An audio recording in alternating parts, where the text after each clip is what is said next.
இந்த கட்சிக்கு யார் கூட்டணி தலைமை தாங்குது சொல்லுங்க, நீங்களே சொல்லுங்க. அப்புறம் நான் எடுக்கிற முடிவு தானே. அப்புறம் யார் முதலமைச்சர் ஆகிறாங்க, யார் ஆட்சி அமைக்குது சொல்லுங்க, நீங்க சொல்லுங்க. முதிய நாங்க கேட்குறோம், நீங்க எங்களை கேள்வி கேட்டீங்களா? நாங்கள் தெளிவுபடுத்திட்டோம். நாங்கள் இருவரும் அமர்ந்து தெளிவுபடுத்தியாச்சு. அதில் இந்த கூட்டணிக்கு அதிமுக தலைமை தாங்கும், அதிமுக ஆட்சி அமைக்கும்.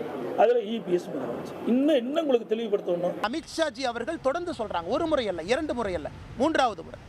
இதில் அதிமுகவுக்கு மாற்று கருத்து இருக்குன்னா கண்டிப்பாக அவங்க அமித்ஷாஜியோட பேசலாம், கண்டிப்பாக அவங்க பேசி ஒரு முடிவெடுக்கலாம்.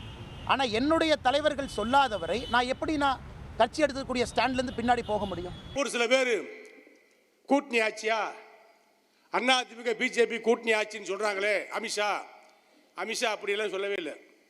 அவர் என்ன சொல்லியிருக்காரு? எங்களுடைய என்டிஏ கூட்டணி ஆட்சி நடக்கும், என்டிஏ கூட்டணி அரசாங்கம் நடக்கணும்னு சொல்லியிருக்காரு. எடப்பாடியார் தெளிவாக சொல்றார், பேசிட்டாரு. அதிமுக தான் என்டிஏ கூட்டணியுடைய தமிழ்நாடு தலைமை. அந்த தலைவர் யாருன்னா எடப்பாடியார் தான். அதிமுக பெரும்பான்மையான இடங்களிலே போட்டியிடும். பாஜக அதிமுக கூட்டணி ஆட்சி என்று உறுதியாக தெரிவித்து அந்த ஆட்சியில் அமைச்சரவையில் பாஜக பங்கு பெறும் என்று அவர் சொல்லுகிறார், திரும்ப திரும்ப சொல்கிறார்.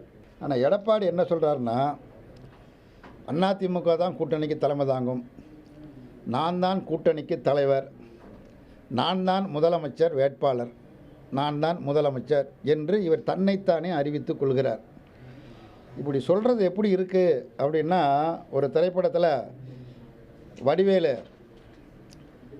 ரவுடிகளை கைது பண்ணி போலீஸில் அழைச்சிட்டு போகும்போது நானும் தான் ரவுடி, நானும் தான் ரவுடி, நானும் தான் ரவுடின்னு போய் வண்டியில் ஏறுவார். அது மாதிரி எடப்பாடி பழனிசாமி நான் தான் கூட்டணிக்கு தலைவர், நான் தான் முதலமைச்சர் என்று இவர் தன்னைத்தானே அறிவித்துக் கொள்கிறாரே தவிர பாரதிய ஜனதா கட்சி இவரை முதல்வர் வேட்பாளராக அறிவிக்கவில்லை. இந்த கூட்டணிக்கு அதிமுக தான் எடப்பாடி பழனிசாமி தலைவர்னு அறிவிக்கலை.